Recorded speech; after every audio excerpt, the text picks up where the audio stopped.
they are not directly involved with Crossroads, but they've come on to speak and share with us from their experience relating to what happens or re-entry into society. So I might call on Glen to take, and Glen and Arthur, would you please introduce yourselves and tell us a bit about yourselves too? Thank you. Glen first, I think. Thanks very much, Mary. Wonderful to see you all, to meet you in this digital way. My name's Glen Fairweather. I'm the CEO of Prison Fellowship Australia. Very blessed to be able to speak with you today. Prison Fellowship, as you are probably aware, has been around since the early 80s in Australia. So we're coming up to 45 years. And yeah, we do utilise and promote the Crossroads materials, and I'll talk a little bit about that shortly. We on the call, we've also got Arthur Bolkas. Arthur and I have worked together, been friends for a long time. So I'll let Arthur introduce himself now too. That's me. So I'm going to share some more in a minute, but I've been working with young offenders and adult offenders for too long, over 30 years at least, and if you include volunteering, probably 40 years. And I'm just going to share a little bit about the transitioning process and who prisoners are and a few other things, but I'll let Glen head us off. Sure. Thank you. So look, I'm assuming many of you are aware of Prison Fellowship. We have a presence in all states and territories around the country. We have about 20, 25 staff dotted around the country, and about 700 volunteers, many of whom go into prison, run programs, do prison visits. In Queensland, we're part of the official chaplaincy provision, and yeah, we have sports ministries, we have different restorative justice and other programs. We're about to launch a brand new program called the Forgiveness Project, working with Danny and Layla Abdallah in Sydney. You might know their story. They have lost 3 children to a drunk driver in 2020, and yeah, they're working with us to take that message of forgiveness into the prisons. One of our key flagship programs is called the Prisoner's Journey. Some of you might be aware of the program Christianity Explored, and so, in fact, Maureen, we might get to that slide at the end after Arthur's spoken, if that's okay. Thank you. But the Prisoner's Journey course that we run is 8 sessions. It's an adaptation of Christianity Explored. And at the end of that course, when inmates graduate after they've looked at, gone through the Gospel of Mark with one of our volunteers, looked at who is Jesus, what did he say, what did he do, and what are you now going to do with that new information? As a graduation present, we provide them each with a Bible, and then if they would like to investigate further, they all get lesson 1 from Crossroads Prison Ministry.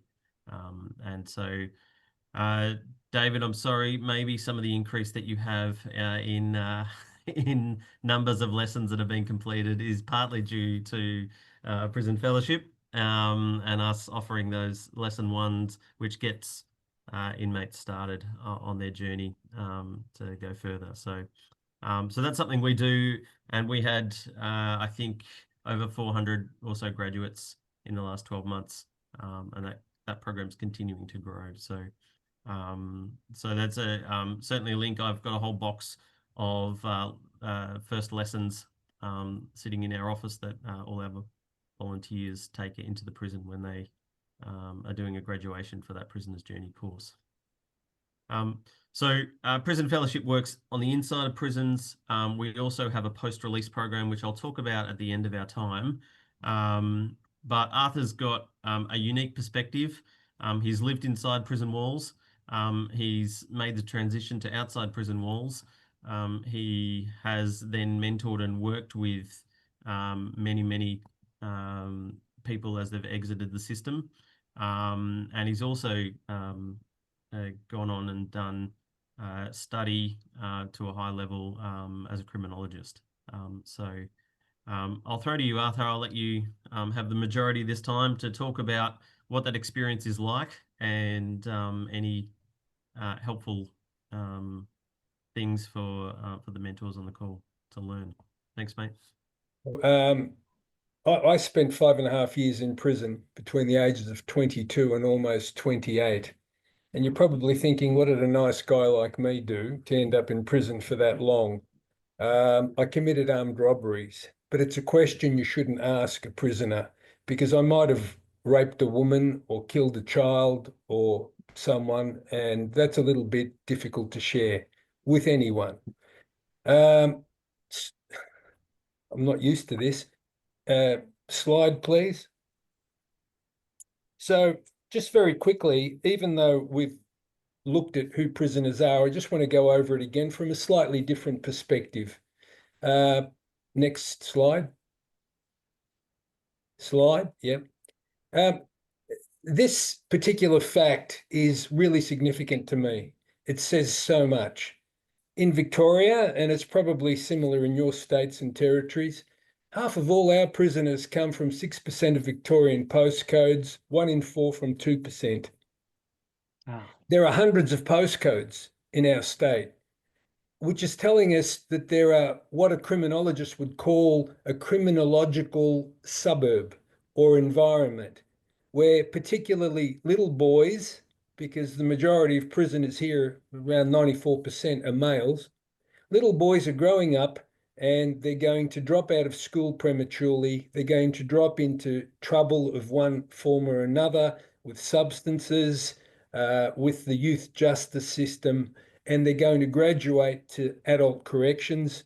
And some of them might spend decades of their life there.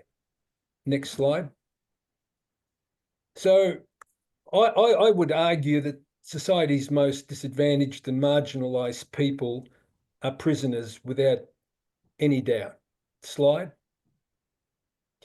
You can see here just some of the information around who these people are. I won't go through each one. Suffice to say that these people are disempowered in the extreme. Some of them are set up for failure in the womb when their mother has, for example, alcohol fetal syndrome or whatever the term is, or some other addiction.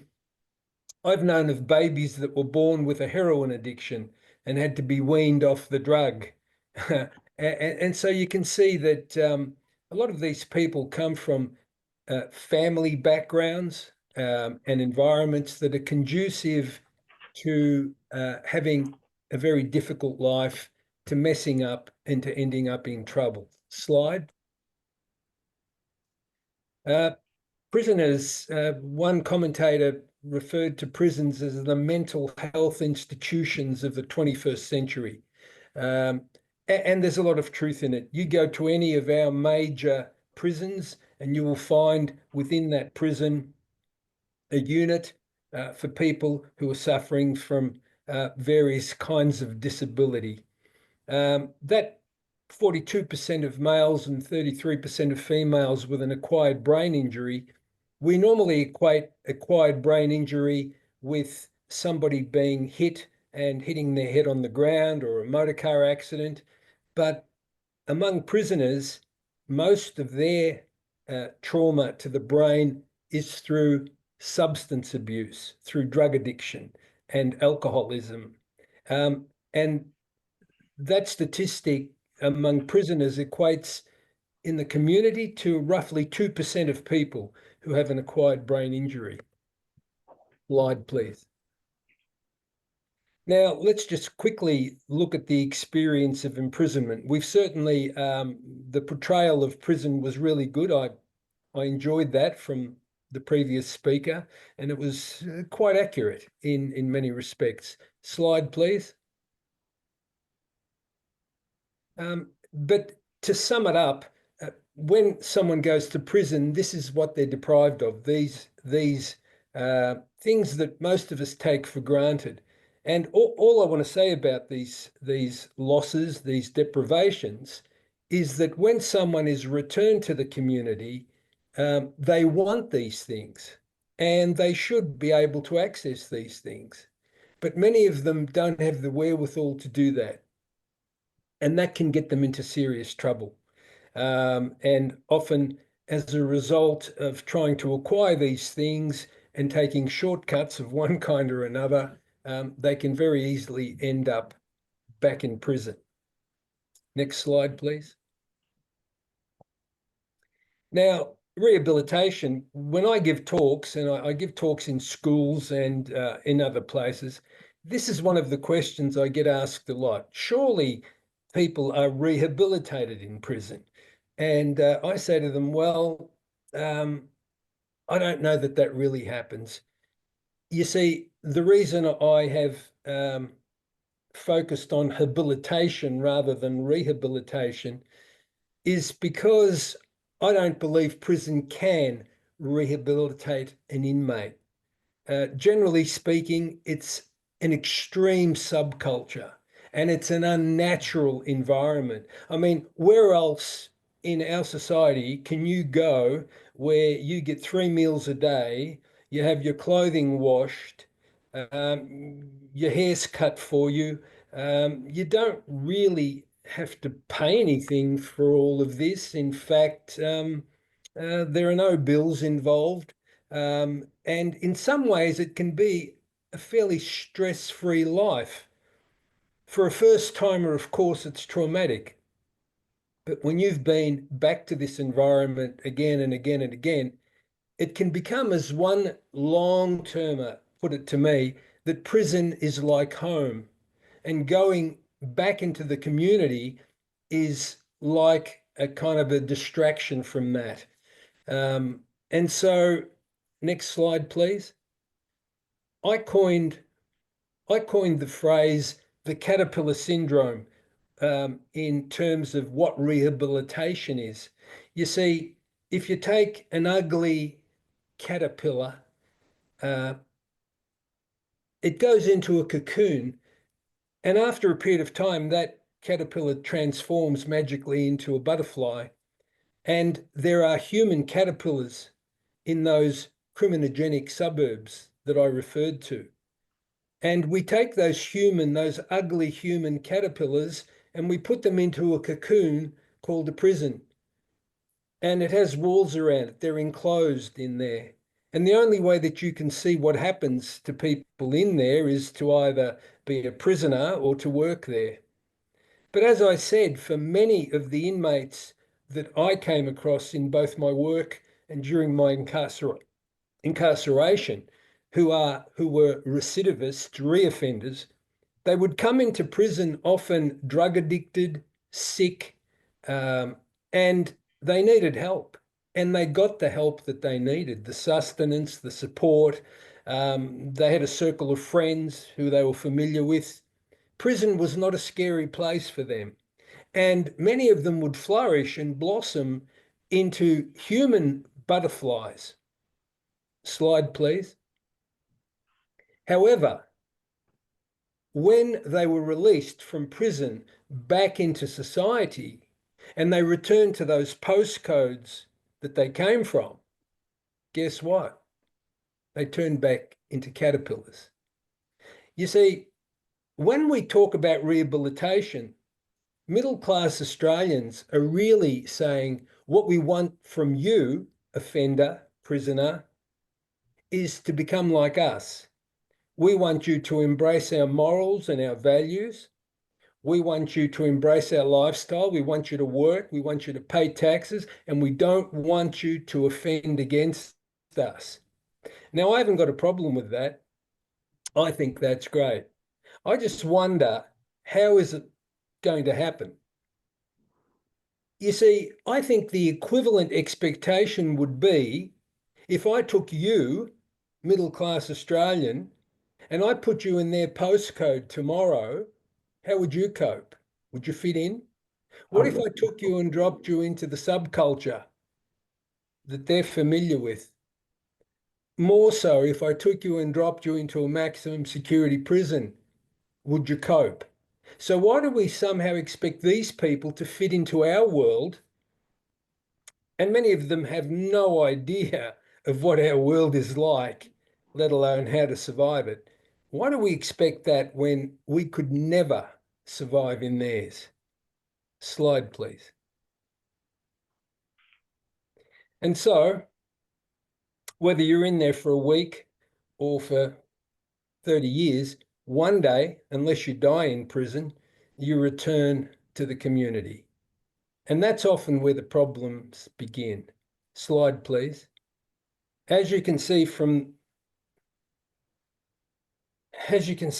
this, prisoners have a lot working against them when they step out of a prison back into the community. And I could tell you so many stories. I was fortunate because I had a family who supported me through my incarceration and certainly post-release. I also had some good people around me. And if I didn't have them, I would have been in serious trouble. I dare say I probably would have reoffended without a shadow of a doubt. Next slide, please. I had the good fortune as a prisoner to meet this man, Father John Brosnan. He was famously the chaplain at Pentridge Prison, the Catholic chaplain, for 30 years. Incredible. And we're talking the Pentridge prison era. Pentridge was one of the arguably two most violent prisons in Australian prison history. And I met him in Pentridge, and he was widely respected and loved. Why? Because he cared about us. And we knew that. And he famously said, and all the research I've ever done on reintegration, and I've done a lot, he summed up the needs that a person who wants to change needs to have in their life if they're going to make it in the community. Because good intentions alone do not suffice. Slide. The first thing he said is that they need somewhere decent to live, somewhere at least similar to a prison cell. And a modern prison cell, I suppose, is not dissimilar to a hospital room. A bit of carpet, a window, a shower. It's humane. It's not plush, but it's good. So if someone's released from prison and given the housing shortage here in Victoria, who's going to get the available housing stock? Normal people or ex-prisoners? And if you take an ex-prisoner and you put them in a boarding house with a bunch of struggling, drug-addicted people, what do you think will invariably happen? So they need somewhere decent to live. Next slide. They also need a job that they can handle.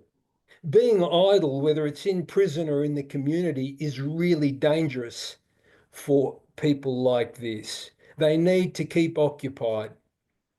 The problem is a lot of them don't know how to work. I have a friend that I visited for 14 years who has actually lived in my house on several occasions because he had nowhere else to go.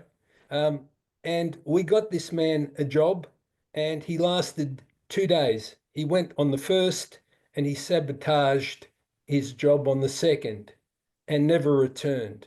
He's never done a tax return, and he is 55 years of age. And the reason for that is he's never had a job. So to throw him into a 9 to 5 anywhere, 5 days a week, it's not going to happen.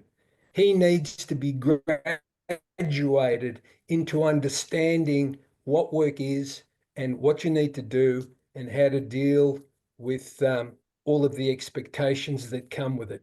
In some ways, you've got to tailor-make the job for the ex-prisoner. And if you don't do that, and they don't continue in that work, well, they're going to experience a lot of trouble. Next slide. Sorry, the next, friendship. And hit the button again. Next, that's it. And Father John Brosnan correctly said friendship. And then he said, and the hardest to provide is the friendship. And he is so correct. Again, I could tell you so many stories to illustrate this, but without support in the community with a person who is pro-social, you've got no hope at all. Invariably, we're created by God to be in relationship. And if you can't establish a relationship with a person in the community who doesn't come from your background, invariably you're going to gravitate back to people who know you. And that, of course, can lead to trouble. In all the work I've ever done with ex-prisoners, and I have run programs of various kinds, I talk about a support community or a support network. And that needs to encompass not one person, ideally, because some of these people have such complex needs. One person in the community is not sufficient to assist them. They need to go through a process of unlearning all the things that they've learned, not just in prison, but in a lifetime. And it often begins in those postcodes. And in order to do that, they need to enter a new, supportive, pro-social, loving community that will help them when they fail, because they will, and to enable them and encourage them to get up and keep trying and trying until their habits begin to change, they gain confidence, and they're able to be assimilated properly into the life of the community and make a contribution. That's me. That's my mugshot. That's the night that I was arrested and charged. I was in the 4th year of an arts law degree at Melbourne University when this happened. And it goes to show that not all offenders, prisoners, fit the stereotype. There are occasionally educated types like me. Thank you. Thanks, Arthur. Look, yeah, obviously, prison fellowship works alongside inmates upon release, where they wish to kind of continue those relationships that they may have built with volunteers on the inside. But as Arthur's articulated, there are so many significant challenges, and you are coming from an environment that is very structured, where there are lots of rules and there is very limited choice, to a space where there is, you know, so much choice and freedom. And so your own personal self-discipline is one thing. Can I stay clear of the drugs?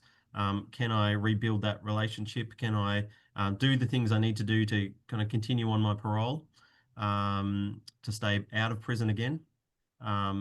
As well as potentially, can I live out this newfound faith that I've got? And what does that look like?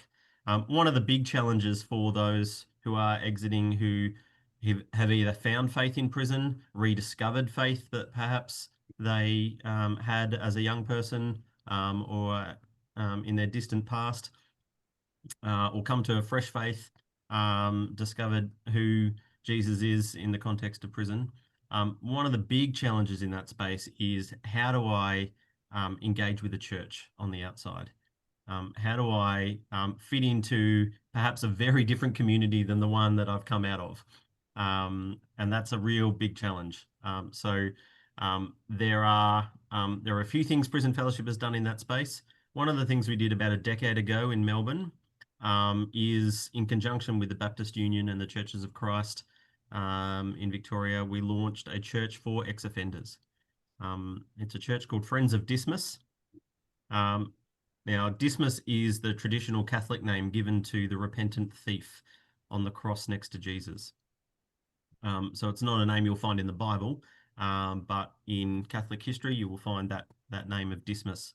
So the idea of friends who are repentant thieves, repentant criminals, and so that church now has 4 congregations that meet in different parts of Victoria, and yeah, has been going over 10 years now, and has been a great safe space for prisoners coming out of prison who feel like there's no way I could walk into a quote unquote normal church. There's a real challenge in that space. Often those exiting prison feel like the words prisoner are tattooed on their forehead, or feel like they're walking around with a big sandwich board that kind of explains who they are and what they've done. Even though that's not true, that is felt to be true. And so that's a real challenge. So we did help set that church up and continue to support that church. It now sits as an official Church of Christ congregation in Victoria. The other thing we have done more recently, and this is where I might get that slide up, Maureen, if that's okay. We've launched a new strategy, I suppose, in this space. We've always had churches that have supported the work of Prison Fellowship, but we wanted to deepen those partnerships with local churches. And so we have created this concept of churches being restoration hubs. And so we have talked to a lot of existing church relationships that we have, and are also looking for new church partners that might go on this journey with us.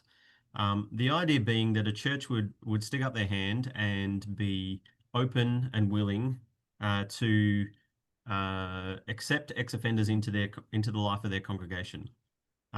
We're often going to churches ourselves, speaking and saying, hey, we need volunteers to come in to the prison and to serve on the inside, and people to pray for the ministry, etc.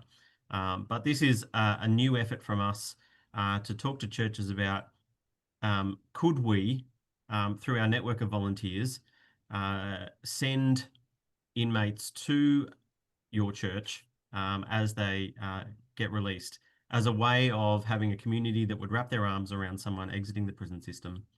And so we've begun that conversation with lots and lots of churches, and we're really at the beginning of this as a strategy. But we are seeing some great things working in that space.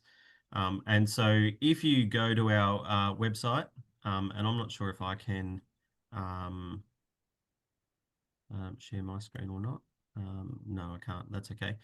If you go to the Prison Fellowship website and go to that and look for under About Us, you'll see Restoration Hubs.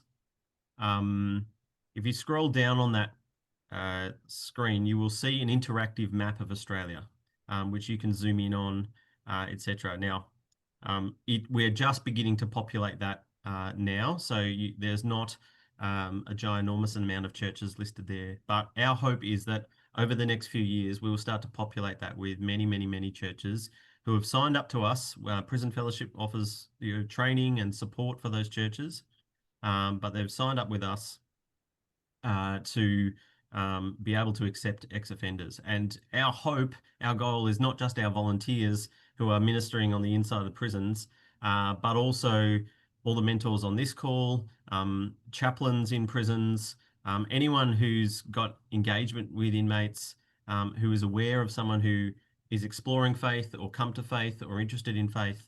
You might be able to go to that interactive map and say, hey, look, there is a church where you're getting out to. There's a church not so far away that is equipped and would be very happy to support you. We've got the details listed of each church there. So you could even call the pastor and say, hey, this is who I am.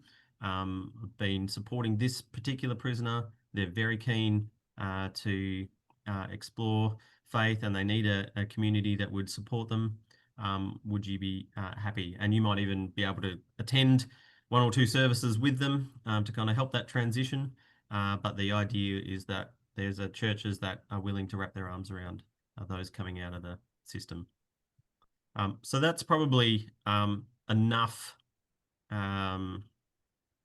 here in terms of information, but happy to answer questions. Arthur's happy to answer questions as well. And thank you so much again for having us.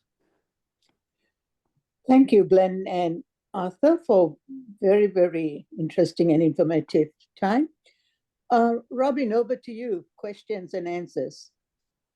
Okay, feedback from the chat was for Arthur. Everybody was blown away about how useful that info was, Arthur. Thanks for being so open. It's very informative. Max said that was the information exactly I was looking for. Thank you. There were a couple of questions which have already been answered by Glenn about the version of the Bible given by Prison Fellowship.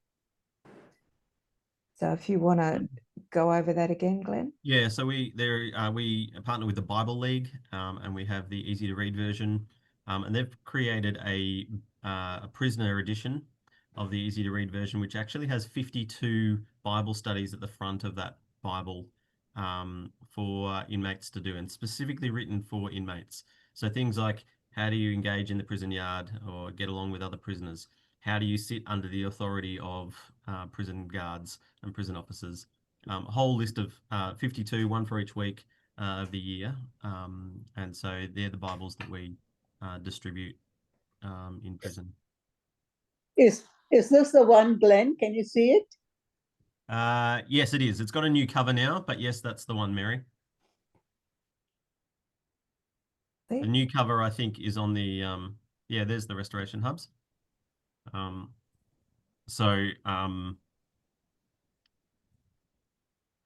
so the new cover you'll see on the for the Bible, you'll see on the web link that I put up there in the chat. And this is the interactive map. As I said, our goal, our hope is that throughout the rest of this year and in the next few years, we would just continue to populate this. We've probably got conversations going with another 40 to 50 churches at the moment. But as you can appreciate, churches need to take this idea through their leadership and eldership, things like that. So it takes a little bit of time, but we have certainly the Friends of Dismas churches and where they meet are on there. There is Perth, Adelaide and Sydney all have at least one church at the moment listed there. So. Great, thanks for that. There was also a question, maybe this one's more for Arthur. What's the general attitude of people in the prison system to ministries such as Crossroads? Are the Crossroads students generally stigmatized? And if so, how can we support them? Well,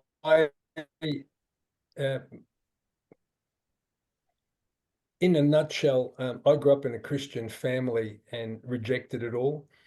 For good reason too, actually, when I think back, because I went to a very almost occultish church as a kid and I didn't like it. And when I was 15, I told my mother, that's the end of church for me. And I headed in another direction. The kind of irony of all that is that I ended up in prison and I was a successful young man. I mean, I had the world at my feet, so to speak, 4 years into a law degree, and then you end up in prison. People say, well, how could that happen? For a number of reasons it did, which I haven't got time to go into. Anyway, in prison, I fell into what I call the bottomless pit.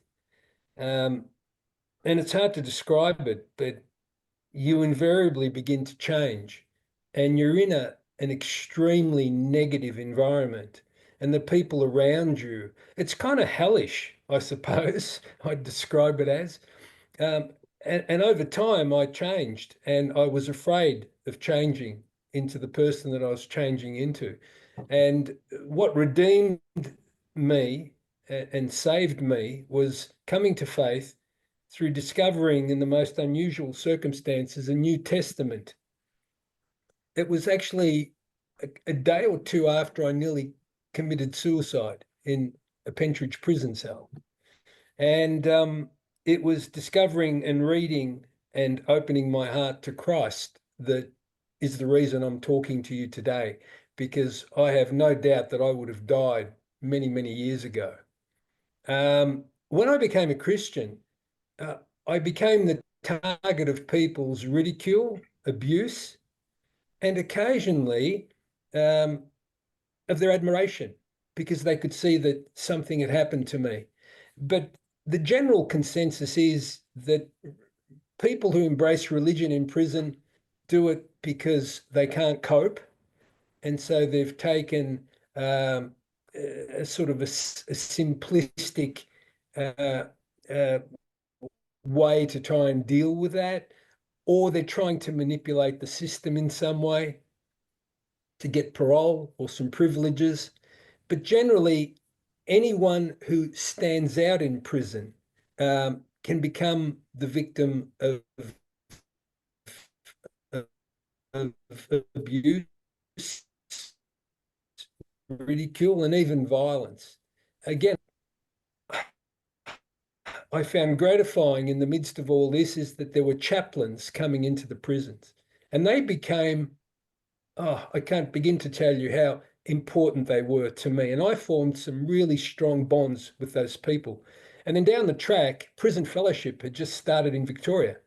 And I was one of the first inmates that they actually supported. And till this day, I will never forget a little old woman and a little old man who lived in rural Victoria, and I was in a country prison, who would come and visit me fortnightly. And I don't remember much of the conversations we had, but what I do recall is Dib Bloom was her name. And I remember her holding my hand and just gently stroking it. You know, they're the memories I have of these people. Good people, caring people, loving people who were Christians. And that was so important to me. So they became my early mentors and role models, these people. And the other thing, of course, was in every prison, wherever you are, you'll find that there might only be one or two or a handful of similarly minded people who are people of faith, or perhaps they're on a spiritual journey. And so you bond with these people, you form friendships, and you become supportive of each other. And that helps you to weather the storms. The purest experience of faith I ever had was unequivocally in prison. Nothing has ever come close to it since I've been released, because we were almost like the early Christians, you know, first century, and we were persecuted and we supported each other, and our faith is what held us together. So sorry, it was a little long-winded, but an interesting story. That's great. Thank you, Arthur.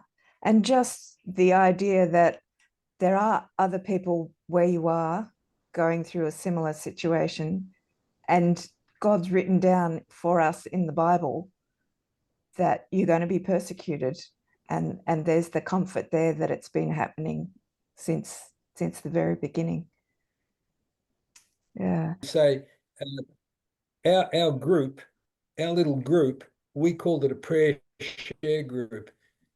We would meet in a cell usually, and we started attracting vulnerable people in the prison who needed help. Some of the officers would refer them to us and say, go to that cell, they'll help you, because we were the good guys. And that's how our numbers grew too, by doing practical things to support one another, whether that meant sharing food or clothing or just a word of encouragement. And I'll never forget, I vividly remember this. We're in a cell, pokes his head in and looks at us, and he says, what are you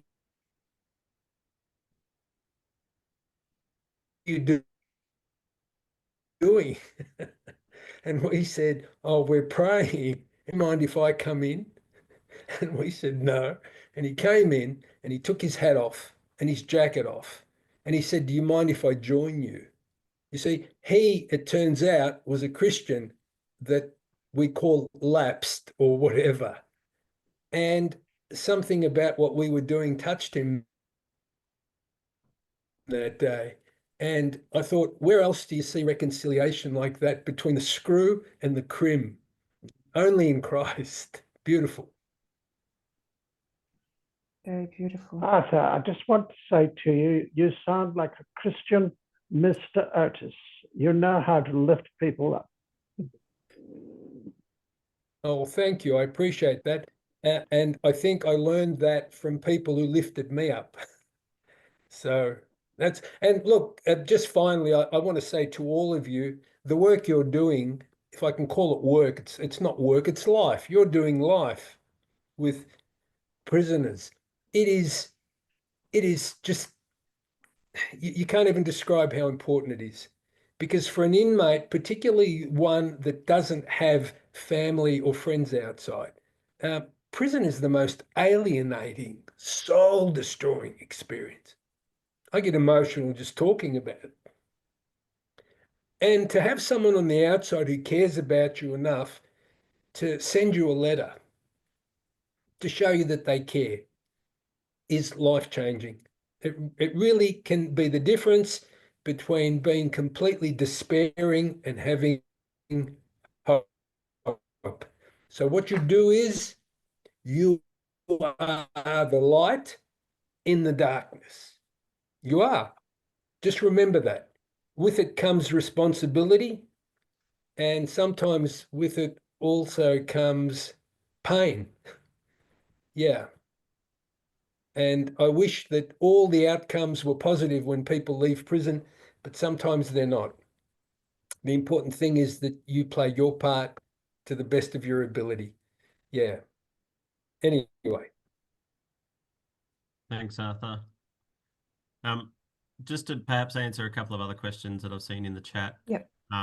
Please, so the question, are you able to recommend a church that's a restoration hub? Yes, please do. That's the whole purpose we're putting that those churches up online, is that they're a resource for those working with inmates to direct people to those churches. The other thing I would say to all of you is, if you believe that your church might be open to being a restoration hub, partnering with Prison Fellowship and supporting people post-release, then please do get in touch with Prison Fellowship in your state. We'd love to, we want to populate that map significantly so that there's lots of different options for those exiting the system. For those involved with Kairos, yes, I'd recommend getting in touch with Bible League and talking about those Bibles, if you would like to do that. And the other thing to say is, yes, we acknowledge that for those with a sex offence, engaging with churches is even harder. There are lots of legalities and rules and restrictions that sit around that. Some churches have the capacity and the ability to manage those under whatever their church structure is, their hierarchy. I know that various denominations have different layers of assistance and protocols and stuff in that place. So yes, we're not ignorant to the fact that those with a sex offence in particular would need some extra support. It may mean that there's an early morning service that there has no children at it that person can go to. It might be a midweek men's Bible study that might be the way that they can engage in a church. It probably means they can't go on church camp, or there's a bunch of things like that exist. But we try to help the church work through those so that they can support any inmate who would like to come along to their church. They're all the questions I saw, but there might be others if anyone's got any others. Yeah, no, that was the main thing. So if we think our church can possibly move towards being a restoration hub, then the local prison fellowship is the contact. Yep. Yeah, And so on our website, we've got all our state offices listed there. By all means, call them.